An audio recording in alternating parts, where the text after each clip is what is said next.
Mula nang maghiwalay ang tambalang Guy and Pip at magkaroon ng kani-kanyang showbiz career noong early 80s ay dumalang ang mga pelikula ni Tirso na siya ang leading man o bida.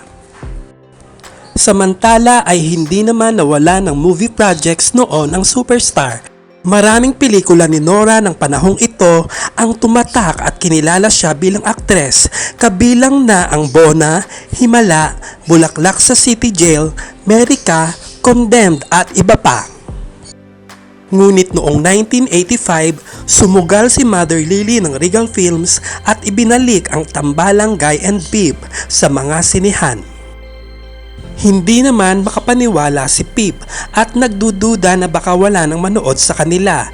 Ito ay ang pelikulang Till We Meet Again at dito ay muling nagbida si Tirso bilang ka-love team ni Nora. 32 years old na si Guy noon at 33 naman si Pip. Nagbunyi ang mga tagahanga ng Guy and Pip.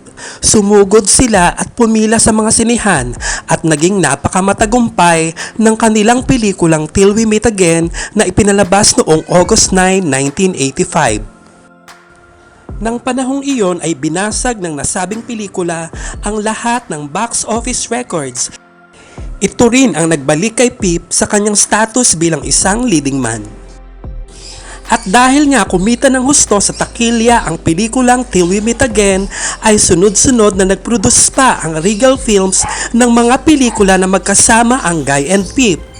Katulad ng mga kwento ni Lola Basyang noong November 1985, I Can't Stop Loving You, Metro Manila Film Festival entry December 1985, Sana Mahalin Mo Ako, March 1988 at Penoy Balut, May 1988. Ang huling pagtatambal ng Guy and Pip sa Regal Films ay tumabo rin ng husto sa takilya.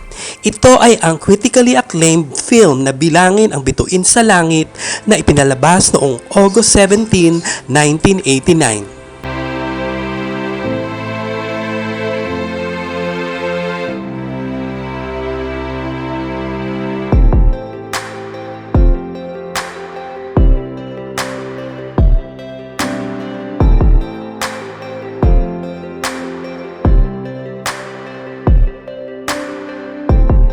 Maraming salamat sa panonood at hanggang sa muli.